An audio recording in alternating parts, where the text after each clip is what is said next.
ಅದು 1831 ಜನವರಿ 26. ಬೆಳಗಾವಿ ಜಿಲ್ಲೆಯ ನಂದಗಡದಲ್ಲಿ ಜನಸಾಗರವೇ ಹರಿದು ಬಂದಿತ್ತು. ಆದರೆ ಅಲ್ಲಿ ಉತ್ಸವದ ಸಂಭ್ರಮವಿರಲಿಲ್ಲ. ಬದಲಿಗೆ ಸ್ಮಶಾನದ ಮೌನ ಆವರಿಸಿತ್ತು. ಪ್ರತಿಯೊಬ್ಬರ ಕಣ್ಣಲ್ಲಿ ನೀರು, ಎದೆಯಲ್ಲಿ ಅಸಹಾಯಕತೆಯ ಆಕ್ರೋಶ. ಯಾಕೆಂದರೆ ಅಂದು ಬ್ರಿಟಿಷ್ ಸಾಮ್ರಾಜ್ಯ ಒಬ್ಬ ಅಪ್ರತಿಮ ದೇಶಭಕ್ತನನ್ನು, ಕೆಚ್ಚೆದೆಯ ವೀರನನ್ನು ಸಾವಿರಾರು ಜನರ ಎದುರೇ ಗಲ್ಲಿಗೇರಿಸಲು ಸಜ್ಜಾಗಿತ್ತು. ಆ ವೀರನ ಕುತ್ತಿಗೆಗೆ ನೇಣು ಬಿಗಿಯುತ್ತಿದ್ದಂತೆ ಬ್ರಿಟಿಷ್ ಅಧಿಕಾರಿಗಳು ಸಮಾಧಾನದ ನಿಟ್ಟುಸಿರು ಬಿಟ್ಟರು.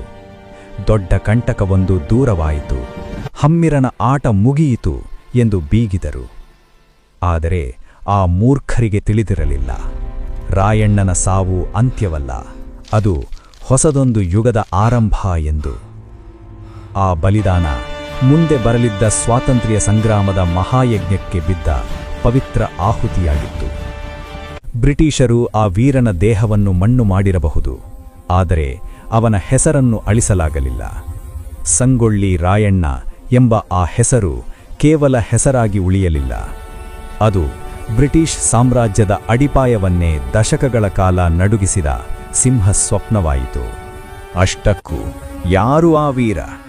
ಕುರುಬ ಸಮುದಾಯದಲ್ಲಿ ಜನಿಸಿದ ಒಬ್ಬ ಸಾಮಾನ್ಯ ಹುಡುಗ, ಕಿತ್ತೂರು ಸಂಸ್ಥಾನದ ಸೇನಾ ದಂಡನಾಯಕನಾಗಿ ಬೆಳೆದ ಆ ರಣಕಲಿ ಮತ್ಯಾರೂ ಅಲ್ಲ, ಕ್ರಾಂತಿವೀರ ಸಂಗೊಳ್ಳಿ ರಾಯಣ್ಣ. ಬನ್ನಿ, ಆ ಅಪ್ರತಿಮ ದೇಶಪ್ರೇಮಿಯ ರೋಚಕ ಜೀವನಗಾಥೆಯನ್ನು ತಿಳಿಯೋಣ. ಸಮಯ 1798 ಆಗಸ್ಟ್ 15. ಸ್ಥಳ ಬೆಳಗಾವಿ ಜಿಲ್ಲೆಯ ಬೈಲಹೊಂಗಲ ತಾಲೂಕಿನ ಸಂಗೊಳ್ಳಿ ಗ್ರಾಮ. ಈ ಪುಟ್ಟ ಹಳ್ಳಿಯಲ್ಲಿ ಭರಮಪ್ಪ ಮತ್ತು ಕೆಂಚವ್ವ ದಂಪತಿಯ ಮಗನಾಗಿ ರಾಯಣ್ಣ ಜನಿಸಿದರು. ಅದು ಕೇವಲ ಒಂದು ಸಾಧಾರಣ ಹುಟ್ಟಾಗಿರಲಿಲ್ಲ. ಕುರುಬ ಜನಾಂಗದ ಶೌರ್ಯದ ರಕ್ತ ಆ ಕುಟುಂಬದಲ್ಲಿ ಹರಿಯುತ್ತಿತ್ತು. ತಲೆಮಾರುಗಳಿಂದಲೂ ನಾಡಿನ ರಕ್ಷಣೆಗಾಗಿ ನಿಂತಿದ್ದ ಮನೆತನ ಅದು. ಅಂತಹ ವೀರ ಪರಂಪರೆಯಲ್ಲಿ ಜನಿಸಿದ ರಾಯಣ್ಣ ಮುಂದೆ ಇತಿಹಾಸವನ್ನೇ ಬದಲಿಸುತ್ತಾನೆ ಎಂದು ಅಂದು ಯಾರಿಗೂ ತಿಳಿಯಲಿಲ್ಲ. ರಾಯಣ್ಣನ ಧೈರ್ಯ ಆಕಸ್ಮಿಕವಲ್ಲ, ಅದು ಅವನ ರಕ್ತದಲ್ಲೇ ಹರಿಯುತ್ತಿದ್ದ ಬಳುವಳಿ. ಇತಿಹಾಸ ಮತ್ತು ಜನಪದಗಳು ಹೇಳುವಂತೆ ರಾಯಣ್ಣನ ತಾತ ರೋಗಪ್ಪ ವೀರಪ್ಪ ಸಾಧಾರಣ ವ್ಯಕ್ತಿಯಾಗಿರಲಿಲ್ಲ. ಯುದ್ಧ ಭೂಮಿಯಲ್ಲಿ ಅವರು ತೋರುತ್ತಿದ್ದ ಅಪ್ರತಿಮ ಪರಾಕ್ರಮಕ್ಕೆ ಮೆಚ್ಚಿ ಸ್ವತಃ ಕಿತ್ತೂರು ದೇಸಾಯರೇ ಅವರಿಗೆ 1000 ಒಂಟೆ ಸರದಾರ ಎಂಬ ಘನವೆತ್ತ ಬಿರುದು ನೀಡಿ ಗೌರವಿಸಿದ್ದರು. ಕೇವಲ ಯುದ್ಧವಷ್ಟೇ ಅಲ್ಲ, ರೋಗಪ್ಪನವರ ಕೈಯಲ್ಲಿ ಕತ್ತಿಯ ಜೊತೆಗೆ ಸಂಜೀವಿನಿಯೂ ಇತ್ತು. ಹೌದು, ಅವರು ಆ ಕಾಲದ ಶ್ರೇಷ್ಠ ಆಯುರ್ವೇದ ಪಂಡಿತರೂ ಆಗಿದ್ದರು. ಇನ್ನು ರಾಯಣ್ಣನ ತಂದೆ ಭರಮಪ್ಪ, ಇವರೇನು ಸಾಮಾನ್ಯರಲ್ಲ. ಒಮ್ಮೆ ಕಿತ್ತೂರು ಸೀಮೆಯಲ್ಲಿ ಹೆಬ್ಬುಲಿಯೊಂದು ರಾದ್ಧಾಂತ ಎಬ್ಬಿಸಿತ್ತು. ಜನರೆಲ್ಲ ಪ್ರಾಣ ಭಯದಲ್ಲಿ ನಡುಗುವಾಗ ಭರಮಪ್ಪನವರು ಯಾರಿಗೂ ಕಾಯದೆ ಏಕಾಂಗಿಯಾಗಿ ಆ ವ್ಯಾಘ್ರನ ಎದುರಿಸಿ ಕೊಂದೇ ಹಾಕಿದ್ದರು. ಇವರ ಈ ಅಪ್ರತಿಮ ಸಾಹಸಕ್ಕೆ ಬೆರಗಾದ ಕಿತ್ತೂರು ದೊರೆ ಮಲ್ಲಸರ್ಜ ದೇಸಾಯಿ ಸ್ವತಃ ಭರಮಪ್ಪನವರನ್ನು ಕರೆದು ಸನ್ಮಾನಿಸಿ ರಕ್ತಮಾನ್ಯದ ಹೊಲವನ್ನು ಇನಾಮು ಆಗಿ ನೀಡಿದ್ದರು. ಹುಲಿ ಕೊಂದ ವೀರನ ಮಗನಾದ ರಾಯಣ್ಣನಿಗೆ ಧೈರ್ಯ ಎನ್ನುವುದು ರಕ್ತಗತವಾಗಿ ಬಂದಿತ್ತು. ಮನೆಯಲ್ಲಿ ಶೌರ್ಯದ ಕಥೆಗಳು, ಹೊರಗೆ ಗರಡಿ ಮನೆಯ ಗಮ್ಮತ್ತು. ಹೀಗೆ ಸಾಹಸ ಮತ್ತು ಸ್ವಾಮಿನಿಷ್ಠೆಯ ವಾತಾವರಣದಲ್ಲಿ ರಾಯಣ್ಣನ ಬಾಲ್ಯ ಅರಳಿತು. ಅಂದಿನ ಕಾಲಕ್ಕೆ ಸಂಗೊಳ್ಳಿಯ ಗರಡಿಮನೆಯೆಂದರೆ ವೀರರನ್ನು ತಯಾರು ಮಾಡುವ ಕಾರ್ಖಾನೆಯಂತಿತ್ತು. ಬೇರೆ ಮಕ್ಕಳಿಗೆ ಮನೆಯ ಅಂಗಳವೇ ಆಟದ ಮೈದಾನವಾಗಿದ್ದರೆ, ಬಾಲಕ ರಾಯಣ್ಣನಿಗೆ ಗರಡಿಮನೆಯ ಕೆಂಪು ಮಣ್ಣೇ ಪ್ರಪಂಚವಾಗಿತ್ತು. ಅಲ್ಲಿನ ತಾಲೀಮು ಅವನ ಬದುಕಿನ ಉಸಿರಾಗಿತ್ತು. ಆ ಗರಡಿಮನೆಯಲ್ಲಿ ರಾಯಣ್ಣ ಪಳಗಿದ್ದು ಒಂದಾ ಎರಡ? ಕತ್ತಿವರಸೆ, ದೊಣ್ಣೆ ವರಸೆ, ಕುಸ್ತಿ, ಹೀಗೆ ಎಲ್ಲದರಲ್ಲೂ ಎತ್ತಿದ ಕೈ. ಅದರಲ್ಲೂ ಕವಣೆ ಬೀಸುವುದರಲ್ಲಿ ರಾಯಣ್ಣನಿಗೆ ಸಾಟಿಯೇ ಇರಲಿಲ್ಲ. ಇನ್ನು ಅವನ ರೂಪದ ಬಗ್ಗೆ ಹೇಳೋದಾದ್ರೆ, ಬರೋಬ್ಬರಿ 7 ಅಡಿ ಎತ್ತರದ ಆಜಾನುಬಾಹು, ಉಕ್ಕಿನಂತಹ ದೇಹ, ಚಿರತೆಯ ಓಟ ಮತ್ತು ಸಿಂಹದ ಗತ್ತು. ಅವನು ಎದ್ದು ನಿಂತರೆ ಸಾಕ್ಷಾತ್ ಪರ್ವತವೇ ನಿಂತಂತೆ ಭಾಸವಾಗುತ್ತಿತ್ತು. ವೃತ್ತಿಯಲ್ಲಿ ಕೃಷಿಕನಾದರೂ ಪ್ರವೃತ್ತಿಯಲ್ಲಿ ಅವನೊಬ್ಬ ಹುಟ್ಟು ಹೋರಾಟಗಾರ. ನೇಗಿಲು ಹಿಡಿಯಬೇಕಾದ ಕೈಗಳು ನಾಡ ರಕ್ಷಣೆಗಾಗಿ ಕತ್ತಿ ಹಿಡಿಯಲು ಹಾತೊರೆಯುತ್ತಿದ್ದವು. ತನ್ನ ಹಿರಿಯರಂತೆ ಅವನು ಕಿತ್ತೂರು ಸೇನೆಯ ಒಬ್ಬ ಸಮರ್ಥ ದಂಡನಾಯಕನಾಗಿ ರೂಪುಗೊಳ್ಳುತ್ತಿದ್ದ. ಆದರೆ ವಿಪರ್ಯಾಸ ನೋಡಿ, ತಾನು ನಡೆಯುತ್ತಿರುವ ಈ ಹಾದಿ ಮುಂದೆ ಇತಿಹಾಸದ ಪುಟಗಳಲ್ಲಿ ಸುವರ್ಣ ಅಕ್ಷರಗಳಲ್ಲಿ ಅಚ್ಚಳಿಯದೆ ಉಳಿಯಲಿದೆ ಎಂಬ ಸಣ್ಣ ಕಲ್ಪನೆಯೂ ಆ ಮುಗ್ಧ ಜೀವಕ್ಕಿರಲಿಲ್ಲ. ವಿಧಿಲಿಖಿತ ಬೇರೆಯೇ ಇತ್ತು. ಬ್ರಿಟಿಷರ ಅಟ್ಟಹಾಸದ ಗಾಳಿ ಕಿತ್ತೂರಿನ ಕಡೆಗೆ ಬೀಸಲು ಶುರುವಾಗಿತ್ತು. ಅವರು ಕಿತ್ತೂರಿನ ದೀಪವನ್ನು ಆರಿಸಲು ಬಂದಿದ್ದರು. ಆದರೆ ಅವರಿಗೆ ತಿಳಿದಿರಲಿಲ್ಲ, ಆ ದೀಪವನ್ನು ಕಾಯಲು ರಾಯಣ್ಣ ಎಂಬ ಜ್ವಾಲೆ ಸಿದ್ಧವಾಗುತ್ತಿದೆ ಎಂದು. ಆ ಸಾಮ್ರಾಜ್ಯಶಾಹಿ ಬಿರುಗಾಳಿಯನ್ನು ಎದುರಿಸುವ ಮಹಾನ್ ಶಕ್ತಿಯಾಗಿ ರಾಯಣ್ಣ ಅಂದು ರೂಪುಗೊಳ್ಳುತ್ತಿದ್ದ. ಅದು 19ನೇ ಶತಮಾನದ ಆರಂಭ. ಬ್ರಿಟಿಷ್ ಈಸ್ಟ್ ಇಂಡಿಯಾ ಕಂಪನಿ ಎಂಬ ಹೆಬ್ಬಾವು ಇಡೀ ಭಾರತವನ್ನು ತನ್ನ ಕಪಿಮುಷ್ಟಿಯಲ್ಲಿ ಬಿಗಿಯುತ್ತಿತ್ತು. ಕೇವಲ ವ್ಯಾಪಾರಕ್ಕೆಂದು ತಕ್ಕಡಿ ಹಿಡಿದು ಬಂದವರು ನಮ್ಮ ರಾಜರ ಒಳಜಗಳವನ್ನೇ ಬಂಡವಾಳ ಮಾಡಿಕೊಂಡರು. ತಕ್ಕಡಿ ಹಿಡಿದ ಕೈಗಳು ಈಗ ಕತ್ತಿ ಹಿಡಿದು ಇಡೀ ದೇಶವನ್ನೇ ಆಳುವ ಕುತಂತ್ರದ ಜಾಲವನ್ನು ಹೆಣೆಯುತ್ತಿದ್ದವು. ಭಾರತವನ್ನು ನುಂಗಲು ಅವರು ಹೂದಿದ ಕುತಂತ್ರಗಳು ಒಂದೆರಡಲ್ಲ. ಆದರೆ ರಾಜಮನೆತನಗಳ ಪಾಲಿಗೆ ಮರಣಶಾಸನವಾಗಿದ್ದು ಆ ಒಂದು ನೀತಿ. ಅದೇ ದತ್ತು ಮಕ್ಕಳಿಗೆ ಹಕ್ಕಿಲ್ಲ ಎಂಬ ಕಾಯ್ದೆ. ರಾಜನಿಗೆ ಗಂಡು ಸಂತಾನವಿಲ್ಲದಿದ್ದರೆ ಸಾಕು, ದತ್ತು ತೆಗೆದುಕೊಳ್ಳುವ ಹಕ್ಕನ್ನು ನಿರಾಕರಿಸಿ ಇಡೀ ರಾಜ್ಯವನ್ನೇ ಬ್ರಿಟಿಷ್ ಸರ್ಕಾರ ಮುಟ್ಟುಗೋಲು ಹಾಕಿಕೊಳ್ಳುತ್ತಿತ್ತು.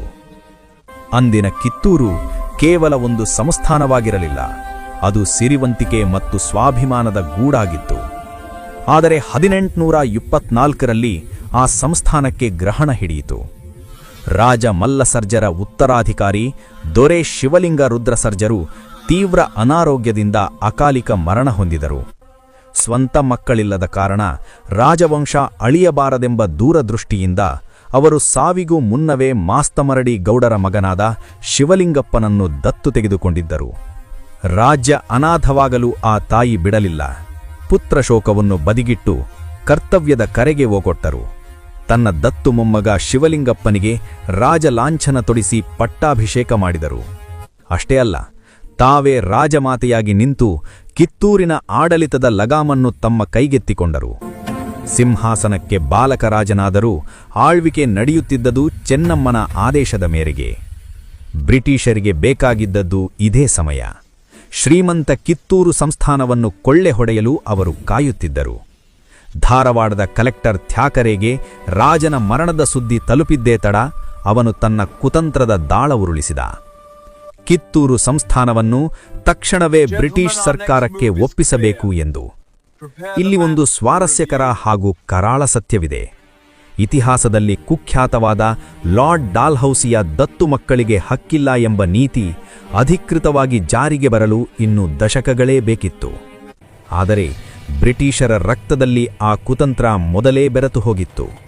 ಕಾನೂನು ಬರುವ ಮುನ್ನವೇ ಅದೇ ನೆಪವೊಡ್ಡಿ ಅದೇ ಕಾರಣಗಳನ್ನು ಮುಂದಿಟ್ಟುಕೊಂಡು ಕಿತ್ತೂರಿನಂತಹ ಸ್ವಾಭಿಮಾನಿ ರಾಜ್ಯಗಳನ್ನು ನುಂಗಿ ನೀರು ಕುಡಿಯಲು ಅವರು ಸಂಚು ಹೂದಿದ್ದರು. ಅದು ಕೇವಲ ಆದೇಶವಾಗಿರಲಿಲ್ಲ, ಕಿತ್ತೂರಿನ ಅಸ್ಮಿತೆಗೆ ಒಡ್ಡಿರುವ ಸವಾಲಾಗಿತ್ತು. ಅದಕ್ಕೆ ರಾಣಿ ಚೆನ್ನಮ್ಮ ಕೊಟ್ಟ ಉತ್ತರ ಒಂದೇ: ಕಿತ್ತೂರು ಕೊಡಲ್ಲ, ನಿಮ್ಮ ಜೀವ ಉಳಿಯಲ್ಲ. ರಾಣಿಯ ಈ ಮಾತು ರಾಯಣ್ಣನ ನರನಾಡಿಗಳಲ್ಲಿ ವಿದ್ಯುತ್ ಸಂಚರಿಸುವಂತೆ ಮಾಡಿತು. ತಾಯಿಯ ರಕ್ಷಣೆ ಮಗನ ಧರ್ಮ ಎಂದು ಭಾವಿಸಿದ ರಾಯಣ್ಣ ಯುದ್ಧಕ್ಕೆ ಸನ್ನದ್ಧನಾದ. ಅಂದು ಅವನು ಹಿಡಿದ ಖಡ್ಗ ಬ್ರಿಟಿಷ್ ಸಾಮ್ರಾಜ್ಯದ ಪಾಲಿಗೆ ಮರಣ ಶಾಸನವಾಯಿತು. ರಾಣಿ ಚೆನ್ನಮ್ಮನ ಆ ಸ್ವಾಭಿಮಾನದ ಕರೆಗೆ ಇಡೀ ಕಿತ್ತೂರು ಸೇನೆ ಒಂದೇ ಮನಸ್ಸಿನಿಂದ ಯುದ್ಧಕ್ಕೆ ಸಜ್ಜಾಯಿತು. ಆ ಬೃಹತ್ ಸೇನೆಯ ಮುಂಚೂಣಿಯಲ್ಲಿ ನಿಂತಿದ್ದವರೇ ಸಂಗೊಳ್ಳಿ ರಾಯಣ್ಣ. ಅವರು ಆಗ ಕೇವಲ ದಂಡನಾಯಕರಾಗಿರಲಿಲ್ಲ, ರಾಣಿಯ ಪಾಲಿಗೆ ನಂಬಿಕೆಯ ಬಲಗೈ ಬಂಟನಾಗಿದ್ದರು. ಚೆನ್ನಮ್ಮನ ಒಂದು ಆದೇಶಕ್ಕೆ ಪ್ರಾಣವನ್ನೇ ಪಣಕ್ಕಿಡಲು ಸಿದ್ಧರಿದ್ದ ಅರಮನೆಯ ರಕ್ಷಣಾ ಕೋಟೆಯಾಗಿದ್ದರು ರಾಯಣ್ಣ. ದಿನಾಂಕ ಅಕ್ಟೋಬರ್ 21, 1824. ಅಹಂಕಾರದ ಮೂರ್ತರೂಪದಂತಿದ್ದ ಥ್ಯಾಕರೆ ತನ್ನ ಫಿರಂಗಿ ಪಡೆಯೊಂದಿಗೆ ಕೋಟೆಗೆ ಮುತ್ತಿಗೆ ಹಾಕಿದ. ಸಂಧಾನದ ಎಲ್ಲಾ ದಾರಿಗಳು ಮುಚ್ಚಿದವು. ಇನ್ನುಳಿದಿದ್ದು ರಣರಂಗ ಮಾತ್ರ. ರಾಯಣ್ಣ, ಗುರುಸಿದ್ದಪ್ಪ, ಚೆನ್ನಬಸವಣ್ಣ ಮತ್ತು ಅಮಟೂರು ಬಾಳಪ್ಪನಂತಹ ವೀರರ ನೇತೃತ್ವದಲ್ಲಿ ಕಿತ್ತೂರಿನ ಪಡೆ ಕೋಟೆಯ ಬಾಗಿಲು ತೆರೆದು ಹಸಿದ ಸಿಂಹಗಳಂತೆ ವೈರಿಗಳ ಮೇಲೆ ಎರಗಿತು. ಅದೊಂದು ಭಯಂಕರ ಕಾಳಗ. ಕಿತ್ತೂರು ವೀರರ ಆ ರೌದ್ರಾವತಾರ ಕಂಡು ಬ್ರಿಟಿಷ್ ಸೈನ್ಯ ಅಕ್ಷರಶಃ ತತ್ತರಿಸಿ ಹೋಯಿತು. ರಣರಂಗದ ಗದ್ದಲದ ನಡುವೆ ಅಮಟೂರು ಬಾಳಪ್ಪನ ಬಂದೂಕು ಗರ್ಜಿಸಿತು. ಆ ಒಂದು ಗುಂಡು ನೇರವಾಗಿ ಕಲೆಕ್ಟರ್ ಥ್ಯಾಕರೆಯ ಎದೆ ಸೀಳಿತು. ಕುದುರೆಯ ಮೇಲಿಂದ ಥ್ಯಾಕರೆ ಉರುಳುತ್ತಿದ್ದಂತೆ ಬ್ರಿಟಿಷ್ ಸೈನ್ಯದ ಧೈರ್ಯವು ಕುಸಿದುಬಿಟ್ಟು ನಾಯಕನಿಲ್ಲದ ಆ ಪಡೆ ಪ್ರಾಣ ಭಯದಿಂದ ದಿಕ್ಕಾಪಾಲಾಗಿ ಓಡಿತು.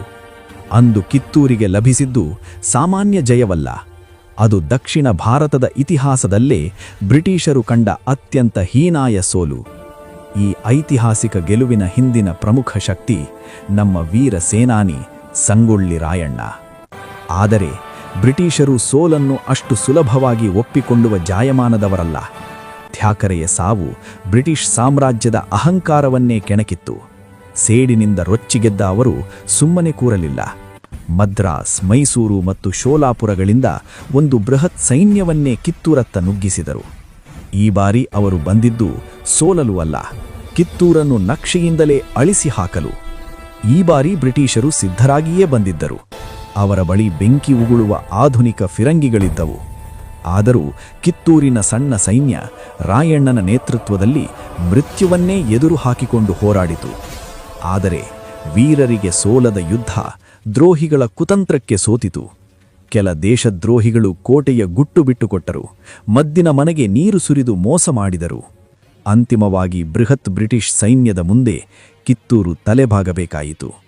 ಸ್ವಾಭಿಮಾನದ ತಾಯಿ ರಾಣಿ ಚೆನ್ನಮ್ಮ ಬ್ರಿಟಿಷರ ಸೆರೆಯಾಳಾದರು. ಯುದ್ಧ ಮುಗಿದಿತ್ತು. ಕಿತ್ತೂರಿನ ತಾಯಿ ಬೈಲಹೊಂಗಲದ ಕತ್ತಲು ಕೋಣೆ ಸೇರಿದರು. ಇತ್ತ ರಾಯಣ್ಣ ಸೇರಿದಂತೆ ಅನೇಕ ಯೋಧರನ್ನು ಬ್ರಿಟಿಷರು ಬಂಧಿಸಿದರು.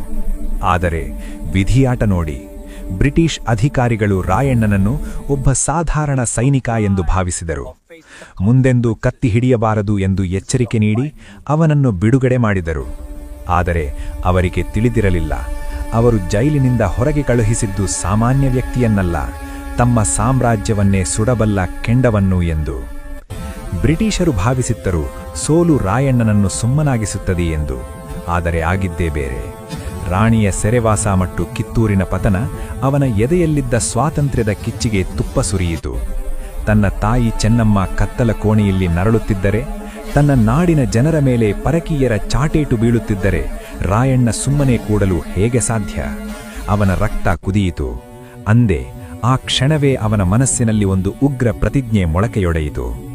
ನನ್ನ ರಾಣಿಯನ್ನು ಬಿಡಿಸದಿದ್ದರೆ ಆ ಬ್ರಿಟಿಷರನ್ನು ಈ ಮಣ್ಣಿನಿಂದ ಕೇವಲ ಓಡಿಸುವುದಲ್ಲ, ಅವರನ್ನು ಧೂಳಿಪಟ ಮಾಡದಿದ್ದರೆ ನಾನು ಸಂಗೊಳ್ಳಿ ರಾಯಣ್ಣನೇ ಅಲ್ಲ. ಸೆರೆಮನೆಯಿಂದ ಹೊರಬಂದ ರಾಯಣ್ಣ ಸುಮ್ಮನೆ ಕೂರಲಿಲ್ಲ. ಅವನ ದೇಹಕ್ಕೆ ವಿಶ್ರಾಂತಿ ಬೇಕಿರಬಹುದು, ಆದರೆ ಅವನ ಆತ್ಮಕ್ಕೆ ಕ್ರಾಂತಿಯ ದಾಹವಿತ್ತು. ಅವನ ಕಣ್ಣು ಮುಂದೆ ಇದ್ದದ್ದು ಕೇವಲ ಎರಡೇ ಗುರಿಗಳು: ಹೇಗಾದರೂ ಮಾಡಿ ಬ್ರಿಟಿಷರ ಕಪಿಮುಷ್ಟಿಯಿಂದ ತನ್ನ ತಾಯಿ ಚೆನ್ನಮ್ಮನನ್ನು ಬಿಡಿಸುವುದು ಮತ್ತು ಕಿತ್ತೂರಿನ ನಿಜವಾದ ಉತ್ತರಾಧಿಕಾರಿ ದತ್ತುಪುತ್ರ ಶಿವಲಿಂಗಪ್ಪನನ್ನು ಮತ್ತೆ ಗದ್ದುಗೆಯ ಮೇಲೆ ಕೂರಿಸುವುದು. ಇದಕ್ಕಾಗಿ ರಾಯಣ್ಣ ಮರಳಿ ಯತ್ನವ ಮಾಡಿಲ್ಲ, ಮರಣವನ್ನೇ ಪಣಕ್ಕಿಟ್ಟು ಹೋರಾಡಿದ.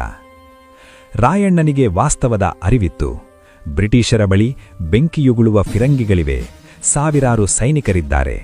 ಅವರ ಎದುರು ತನ್ನ ಸಣ್ಣ ಪಡೆಯನ್ನು ತಂದು ನಿಲ್ಲಿಸುವುದು ಆತ್ಮಹತ್ಯೆಗೆ ಸಮ ಎಂದು ಅವನಿಗೆ ತಿಳಿದಿತ್ತು.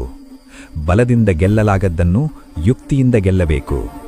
ಆಗಲೇ ಅವನ ತಲೆಯಲ್ಲಿ ಹೊಳೆದಿದ್ದು ಒಂದು ಅದ್ಭುತ ರಣತಂತ್ರ. ಅದೇ ಗೆರಿಲ್ಲಾ ಯುದ್ಧ ಅಥವಾ ಕೂಟಯುದ್ಧ. ಶತ್ರುಗಳಿಗೆ ಕಾಣದಂತೆ ಬಂದು ಮಿಂಚಿನಂತೆ ದಾಳಿ ಮಾಡಿ ಮತ್ತೆ ಕಾಡಿನಲ್ಲಿ ಮಾಯವಾಗುವ ತಂತ್ರವದು. ಶತ್ರು ಬಲಶಾಲಿಯಾಗಿದ್ದಾಗ ನಾವು ಬುದ್ಧಿಶಾಲಿಯಾಗಬೇಕು. ಇದೇ ಗೆರಿಲ್ಲಾ ಯುದ್ಧ ನಿಯಮ. ಅವರಿಗೆ ತಿಳಿಯದಂತೆ ಅನಿರೀಕ್ಷಿತವಾಗಿ ದಾಳಿ ಮಾಡಿ ಮಾನಸಿಕವಾಗಿ ಮತ್ತು ದೈಹಿಕವಾಗಿ ಅವರನ್ನು ಕುಗ್ಗಿಸುವುದು ರಾಯಣ್ಣನ ತಂತ್ರವಾಗಿತ್ತು. ಹಗಲಿನಲ್ಲಿ ಕಾಡಾಗಿ, ರಾತ್ರಿಯಲ್ಲಿ ಬೆಂಕಿಯಾಗಿ ಕಾಡುವ ಈ ಕಲೆಯಲ್ಲಿ ರಾಯಣ್ಣ ನಿಪುಣನಾಗಿದ್ದ. ಅವನ ಈ ಕಣ್ಣಮುಚ್ಚಾಲೆ ಆಟಕ್ಕೆ ಬ್ರಿಟಿಷ್ ಸೈನ್ಯ ನಡುಗಿ ಹೋಯಿತು. ಸುಮಾರು 1829 ಸಮಯ ರಾಯಣ್ಣನ ಕ್ರಾಂತಿಯ ಪಯಣ ಹಳ್ಳಿಗಳ ಕಡೆಗೆ ಸಾಗಿತು. ಬ್ರಿಟಿಷರ ತೆರಿಗೆ ಮತ್ತು ದಬ್ಬಾಳಿಕೆಯಿಂದ ಕಂಗೆಟ್ಟಿದ್ದ ಅನ್ನದಾತ ರೈತರನ್ನು, ರಕ್ತ ಕುದಿಯುತ್ತಿದ್ದ ಯುವಕರನ್ನು ಅವನು ಭೇಟಿಯಾದ. ಅವರ ನೋವಿಗೆ ದನಿಯಾದ, ಅವರ ಆಕ್ರೋಶಕ್ಕೆ ದಾರಿಯಾದ. ರಾಯಣ್ಣನ ಕರೆಗೆ ಓಗೊಟ್ಟು ನೇಗಿಲು ಹಿಡಿಯುವ ಕೈಗಳು ಕತ್ತಿ ಹಿಡಿಯಲು ಮುಂದೆ ಬಂದವು. ನೋಡುತ್ತಿದ್ದಂತೆ ಹಳ್ಳಿಗಳ ಸಾಮಾನ್ಯ ಜನರೇ ರಾಯಣ್ಣನ ಸೈನ್ಯದ ಬೆನ್ನೆಲುಬಾಗಿ ನಿಂತರು. ರಾಯಣ್ಣನ ಮೊದಲ ಕೆಂಗಣ್ಣು ಬಿದ್ದಿದ್ದು ಬ್ರಿಟಿಷರಲ್ಲ, ಅವರಿಗೆ ಗುಲಾಮರಾಗಿ ಸ್ವಂತ ಜನರನ್ನೇ ಸುಲಿಗೆ ಮಾಡುತ್ತಿದ್ದ ಸ್ಥಳೀಯ ಜಮೀನ್ದಾರರು ಮತ್ತು ಅಧಿಕಾರಿಗಳ ಮೇಲೆ. ರಾಯಣ್ಣನ ಮತ್ತು ಅವನ ಪಡೆ ರಾತ್ರಿಯ ಕತ್ತಲಲ್ಲಿ ಮಿಂಚಿನಂತೆ ಸರ್ಕಾರಿ ಕಚೇರಿಗಳಿಗೆ ದಾಳಿ ಮಾಡುತ್ತಿತ್ತು. ಅಲ್ಲಿ ಬ್ರಿಟಿಷರ ಆಡಳಿತದ ಬೆನ್ನೆಲುಬಾಗಿದ್ದ ಭೂದಾಖಲೆಗಳು ಮತ್ತು ಕಂದಾಯದ ಕಡತಗಳನ್ನು ರಾಶಿ ಹಾಕಿ ಬೆಂಕಿ ಇಡುತ್ತಿದ್ದರು. ರೈತರ ಪಾಲಿಗೆ ಯಮಪಾಸದಂತಿದ್ದ ಆ ದಾಖಲೆಗಳು ಕಣ್ಣೆದುರೇ ಸುಟ್ಟು ಬೂದಿಯಾಗುತ್ತಿದ್ದವು. ಇದೊಂದು ರಾಯಣ್ಣನ ಅಪ್ರತಿಮ ಚಾಣಾಕ್ಷತನದ ನಡೆಯಾಗಿತ್ತು. ಆ ಕಾಗದದ ದಾಖಲೆಗಳೇ ಬ್ರಿಟಿಷರ ಆಡಳಿತದ ಅಸ್ತ್ರವಾಗಿದ್ದವು. ಅವುಗಳನ್ನು ಬೂದಿ ಮಾಡುವ ಮೂಲಕ ಬ್ರಿಟಿಷರು ರೈತರಿಂದ ಕಂದಾಯ ವಸೂಲಿ ಮಾಡಲು ಮತ್ತು ಅವರ ಭೂಮಿಯನ್ನು ಕಬಳಿಸಲು ಇದ್ದ ಶಾಶ್ವತವಾಗಿ ಮುಚ್ಚಿಹಾಕಿದ. ದಾಖಲೆಯಿಲ್ಲದೆ ತೆರಿಗೆ ಪ್ರಶ್ನಿಸುವಂತಿಲ್ಲ ಎಂದು ಬ್ರಿಟಿಷರಿಗೆ ಪಾಠ ಕಲಿಸಿದ. ಈ ಒಂದೇ ನಿರ್ಧಾರದಿಂದ ರಾಯಣ್ಣ ಕೇವಲ ಒಬ್ಬ ಹೋರಾಟಗಾರನಾಗಿ ಉಳಿಯಲಿಲ್ಲ, ರೈತರು ಮತ್ತು ಬಡವರ ಪಾಲಿನ ಆರಾಧ್ಯ ದೈವವಾದ. ಸಾಲದ ಸುಳಿಯಲ್ಲಿ ಸಿಲುಕಿದ್ದ ಜನರಿಗೆ ಅವನೊಬ್ಬ ಸಾಕ್ಷಾತ್ ರಕ್ಷಕನಂತೆ ಕಂಡ. ಯಾವುದೇ ಕರೆ ನೀಡದಿದ್ದರೂ ಜನ ಸ್ವಯಂ ಪ್ರೇರಿತರಾಗಿ ಪ್ರವಾಹದಂತೆ ಬಂದು ಅವನ ಸೈನ್ಯಕ್ಕೆ ಸೇರತೊಡಗಿದರು. ಪ್ರತಿಯೊಬ್ಬರ ಮನೆಯ ಮಗನೂ ರಾಯಣ್ಣನ ಸೈನಿಕನಾದ. ರಾಯಣ್ಣನ ಪಡೆಯ ದಿನಚರಿಯೇ ರೋಚಕವಾಗಿತ್ತು. ಹಗಲು ಹೊತ್ತಿನಲ್ಲಿ ದಟ್ಟಾರಣ್ಯಗಳೇ ಅವರ ರಕ್ಷಾಕವಚ. ಅಲ್ಲಿ ಅವರು ಯಾರಿಗೂ ಕಾಣದಂತೆ ಮಾಯವಾಗುತ್ತಿದ್ದರು. ಆದರೆ ರಾತ್ರಿ ಬೀಳುತ್ತಿದ್ದಂತೆ ಅವರು ಬ್ರಿಟಿಷರ ಪಾಲಿನ ಸಿಂಹಸ್ವಪ್ನವಾಗುತ್ತಿದ್ದರು. ಬ್ರಿಟಿಷ್ ಖಜಾನೆಗಳನ್ನು ಲೂಟಿ ಮಾಡಿದ್ದು ತಮಗಾಗಲ್ಲ, ಬದಲಿಗೆ ದೇಶಕ್ಕಾಗಿ. ಆ ಹಣವನ್ನು ಸೈನ್ಯವನ್ನು ಬಲಪಡಿಸಲು ಮತ್ತು ಬ್ರಿಟಿಷರಿಂದ ಸುಲಿಗೆಗೊಳಗಾದ ಬಡವರಿಗೆ ಹಂಚಲು ಬಳಸಿದರು. ರಾಯಣ್ಣ ಅಕ್ಷರಶಃ ಜನಸಾಮಾನ್ಯರ ಪಾಲಿನ ಆರಾಧ್ಯ ದೈವವಾದ. ರಾಯಣ್ಣನ ಹೋರಾಟದ ಕಾವು ಖಾನಾಪುರದಿಂದ ಸಂಪಗಾಂದವರೆಗೂ ವ್ಯಾಪಿಸಿತು. ಅವನ ಗೆರಿಲ್ಲಾ ತಂತ್ರಕ್ಕೆ ಬ್ರಿಟಿಷ್ ಠಾಣೆಗಳು ಧೂಳಿಪಟವಾದವು. ಈ ಹೋರಾಟದಲ್ಲಿ ರಾಯಣ್ಣನ ಜೊತೆಗೂಡಿದ ಮಹಾನ್ ಶಕ್ತಿಯೇ ಗಜವೀರ. ಸಿದ್ಧಿ ಜನಾಂಗದ ಈ ಕೆಚ್ಚೆದೆಯ ಸರ್ದಾರ ರಾಯಣ್ಣನ ಹೆಗಲಿಗೆ ಹೆಗಲು ಕೊಟ್ಟು ನಿಂತ. ಈ ಜೋಡಿಯನ್ನು ಕಂಡು ಬ್ರಿಟಿಷ್ ಸೈನ್ಯ ಕಂಗಾಲಾಯಿತು. ನೋಡತಿದ್ದಂತೆ ರಾಯಣ್ಣನ ಸಣ್ಣ ತಂಡ ಸಾವಿರಾರು ಜನರ ಬೃಹತ್ ಸೈನ್ಯವಾಗಿ ಮಾರ್ಪಟ್ಟಿತು. ಕಾಡಿನಿಂದ ನಾಡಿನವರೆಗೂ ಅವನ ಕೀರ್ತಿ ಹಬ್ಬಿತು. ಈ ಬೆಳವಣಿಗೆ ಬ್ರಿಟಿಷ್ ಸರ್ಕಾರದ ನಿದ್ದೆಗೆಡಿಸಿತು. ವಿಶ್ವವನ್ನೇ ಆಳುತ್ತಿದ್ದ ಬ್ರಿಟಿಷರಿಗೆ ಒಬ್ಬ ಸಾಮಾನ್ಯ ಸೇನಾ ನಾಯಕ ತಮ್ಮ ಇಡೀ ಆಡಳಿತ ವ್ಯವಸ್ಥೆಯನ್ನೇ ಬುಡಮೇಲು ಮಾಡುತ್ತಿರುವುದನ್ನು ಅರಗಿಸಿಕೊಳ್ಳಲು ಸಾಧ್ಯವಾಗಲಿಲ್ಲ. ರಾಯಣ್ಣ ಈಗ ಕೇವಲ ವ್ಯಕ್ತಿಯಾಗಿರಲಿಲ್ಲ, ಬ್ರಿಟಿಷ್ ಸಾಮ್ರಾಜ್ಯದ ಅಡಿಪಾಯವನ್ನೇ ಅಲುಗಾಡಿಸುವ ಶಕ್ತಿಯಾಗಿ ಬೆಳೆದಿದ್ದ. ಅಲ್ಲಿಗೆ ರಾಯಣ್ಣ ಕೇವಲೊಬ್ಬ ಬಂಡುಕೋರನಾಗಿ ಉಳಿಯಲಿಲ್ಲ, ಸಮಸ್ತ ಜನಸ್ತೋಮದ ನಾಯಕನಾಗಿ, ಕ್ರಾಂತಿ ವೀರನಾಗಿ ಎತ್ತರಕ್ಕೆ ಬೆಳೆದು ನಿಂತ. ಬ್ರಿಟಿಷ್ ಪಾಳ್ಯದಲ್ಲಿ ಸಂಗೊಳ್ಳಿ ರಾಯಣ್ಣ ಎಂಬ ಹೆಸರೇ ಒಂದು ಭಯಾನಕ ಸ್ಫೋಟದಂತೆ ಕೇಳಿಸುತ್ತಿತ್ತು. ಆ ಹೆಸರನ್ನು ಕೇಳಿದರೆ ಸಾಕು, ಬ್ರಿಟಿಷ್ ಅಧಿಕಾರಿಗಳ ಎದೆಯಲ್ಲಿ ನಡುಕ ಹುಟ್ಟುತ್ತಿತ್ತು, ಅವರ ನಿದ್ದೆ ಕೆಡುತ್ತಿತ್ತು. ರಾಯಣ್ಣ ಅಕ್ಷರಶಃ ಬ್ರಿಟಿಷ್ ಸಾಮ್ರಾಜ್ಯದ ಪಾಲಿಗೆ ಮೃತ್ಯುವಾಗಿ ಕಾಡತೊಡಗಿದ. ದಿನಗಳು ಕಳೆದಂತೆ ಬ್ರಿಟಿಷರಿಗೆ ಒಂದು ಕಟು ಸತ್ಯದ ಅರಿವಾಯಿತು. ರಾಯಣ್ಣ ಸಾಮಾನ್ಯ ಹೋರಾಟಗಾರನಲ್ಲ, ಅವನನ್ನು ರಣರಂಗದಲ್ಲಿ ಎದುರಿಸಿ ಗೆಲ್ಲುವುದು ಅಸಾಧ್ಯದ ಮಾತು. ಅವನ ಗೆರಿಲ್ಲಾ ತಂತ್ರಕ್ಕೆ ಬ್ರಿಟಿಷ್ ಸೇನೆ ದಿಕ್ಕುತೋಚದೆ ಕಂಗೆಟ್ಟಿತ್ತು. ಎಷ್ಟೇ ಸೈನ್ಯ ತಂದರೂ ಕಾಡಿನ ಮಗನಾದ ರಾಯಣ್ಣನ ಕೂದಲನ್ನು ಮುಟ್ಟಲು ಅವರಿಂದ ಸಾಧ್ಯವಾಗಲಿಲ್ಲ. ಅಂತಿಮವಾಗಿ ಯುದ್ಧದಲ್ಲಿ ಇವನನ್ನು ಸೋಲಿಸುವುದು ಅಸಾಧ್ಯ ಎಂದು ಬ್ರಿಟಿಷ್ ಸಾಮ್ರಾಜ್ಯ ಒಪ್ಪಿಕೊಂಡಿತು. ಸಿಂಹವನ್ನು ನೇರವಾಗಿ ಎದುರಿಸುವ ಧೈರ್ಯವಿಲ್ಲದ ನರಿಗಳು ಯಾವಾಗಲೂ ಸಂಚು ರೂಪಿಸುತ್ತವೆ. ಬ್ರಿಟಿಷರು ಮಾಡಿದ್ದು ಅದನ್ನೇ. ರಾಯಣ್ಣನೆಂಬ ಮಹಾಬಲಶಾಲಿಯನ್ನು ಮಣಿಸಲು ಅವರು ಆಯ್ಕೆ ಮಾಡಿಕೊಂಡಿದ್ದು ಕುತಂತ್ರದ ಹಾದಿ. ರಾಯಣ್ಣನನ್ನು ಹಿಡಿದುಕೊಟ್ಟವರಿಗೆ ಬಂಗಾರದ ರಾಶಿ ಮತ್ತು ಉಂಬಳಿ ಅಂದರೆ ಜಾಗೀರು ನೀಡುತ್ತೇವೆ ಎಂದು ಡಂಗುರ ಸಾರಿಸಿದರು. ಈ ಆಮಿಷಕ್ಕೆ ಮರುಳಾಗುವ ದ್ರೋಹಿಗಳಿಗಾಗಿ ಅವರು ಕಾದಿದ್ದರು. ಇತಿಹಾಸದ ಮಹಾದುರಂತವೆಂದರೆ ರಾಯಣ್ಣನಿಗೆ ಬ್ರಿಟಿಷರ ಗುಂಡುಗಳು ನಾಟಲಿಲ್ಲ, ಆದರೆ ಸ್ವಂತ ರಕ್ತದವರಿಂದಲೇ ಮೋಸವಾಯಿತು. ದುರದೃಷ್ಟವಶಾತ್ ಬ್ರಿಟಿಷರು ಎಸೆದ ಹಣದ ಆಸೆ ಎಂಥವರನ್ನೂ ಬದಲಿಸಿಬಿಡುತ್ತದೆ. ಜನಪದ ಕಥೆಗಳ ಪ್ರಕಾರ ರಾಯಣ್ಣನ ಸ್ವಂತ ಸೋದರ ಮಾವನಾದ ಲಕ್ಷ್ಮಣನೇ ಆತನಿಗೆ ದ್ರೋಹ ಬಗೆಯಲು ಸಿದ್ಧನಾದ. ತಾಯಿಯ ಸಮಾನವಾದ ನಾಡನ್ನು ಉಳಿಸಲು ರಾಯಣ್ಣ ಹೋರಾಡುತ್ತಿದ್ದರೆ, ಇತ್ತ ಅವನ ಸ್ವಂತ ಸಂಬಂಧಿಗಳೇ ತಮ್ಮ ಆತ್ಮಸಾಕ್ಷಿಯನ್ನು ಬ್ರಿಟಿಷರಿಗೆ ಮಾರಿ ನಿಂತಿದ್ದರು. ದಿನಾಂಕ ಏಪ್ರಿಲ್ 8, 1830. ರಾಯಣ್ಣನ ಪಾಲಿಗೆ ಕರಾಳ ದಿನ. ಖಾನಾಪುರ ತಾಲೂಕಿನ ಹಳ್ಳಿಯೊಂದರಲ್ಲಿ ರಾಯಣ್ಣ ಸ್ನಾನಕ್ಕೆ ಇಳಿದಿದ್ದ. ಮೈಮೇಲೆ ಕವಚವಿರಲಿಲ್ಲ, ಕೈಯಲ್ಲಿ ಖಡ್ಗವಿರಲಿಲ್ಲ. ಇದೇ ಸಮಯಕ್ಕಾಗಿ ಕಾಯುತ್ತಿದ್ದ ಬ್ರಿಟಿಷ್ ಹದ್ದುಗಳು ಏಕಾಏಕಿ ಎರಗಿದವು. ಅಪಾಯವನ್ನು ಅರಿತ ರಾಯಣ್ಣ, ನನ್ನ ಖಡ್ಗ ಕೊಡಿ, ಇವರನ್ನು ಸೀಳಿ ಹಾಕುತ್ತೇನೆ ಎಂದು ತನ್ನ ಸಂಗಡಿಗರಿಗೆ ಗರ್ಜಿಸಿದ. ಆದರೆ ವಿಪರ್ಯಾಸ ನೋಡಿ, ನಂಬಿದವರು ಅಂದು ಕಿವುಡರಾಗಿ ನಿಂತಿದ್ದರು. ಆ ವಿಶ್ವಾಸದ್ರೋಹಿಗಳು ಕತ್ತಿ ಕೊಡಲಿಲ್ಲ, ಬದಲಿಗೆ ರಾಯಣ್ಣನನ್ನು ಶತ್ರುಗಳ ಕಾಲಿಗೆ ಹಾಕಿದರು. ಕೈಯಲ್ಲಿ ಕತ್ತಿ ಇಲ್ಲದಿದ್ದರೇನಾಯಿತು? ರಾಯಣ್ಣನ ಉಕ್ಕಿನಂತಹ ತೋಳುಗಳೇ ಆಯುಧಗಳಾಗಿದ್ದವು. ಆಜಾನುಬಾಹು ರಾಯಣ್ಣ ಬರಿಗೈಯಲ್ಲೇ ಸಿಂಹದಂತೆ ಗರ್ಜಿಸಿ ಹೋರಾಡಿದ. ಮುಗಿಬಿದ್ದ ಸೈನಿಕರನ್ನು ಚೆಂಡಿನಂತೆ ಎತ್ತಿ ಬಿಸಾಕಿದ. ಆದರೆ ಒಂದೆಡೆ ಶಸ್ತ್ರಸಜ್ಜಿತವಾದ 100 ಸೈನಿಕರ ಹಿಂಡು, ಇನ್ನೊಂದೆಡೆ ಒಬ್ಬಂಟಿ ನಿರಾಯುಧ ವೀರ. ಈ ಅಸಮಾನ ಹೋರಾಟ ಹೆಚ್ಚು ಹೊತ್ತು ನಡೆಯಲಿಲ್ಲ. ಕೊನೆಗೂ ಮೋಸದ ಜಯ ಬ್ರಿಟಿಷರದಾಯಿತು.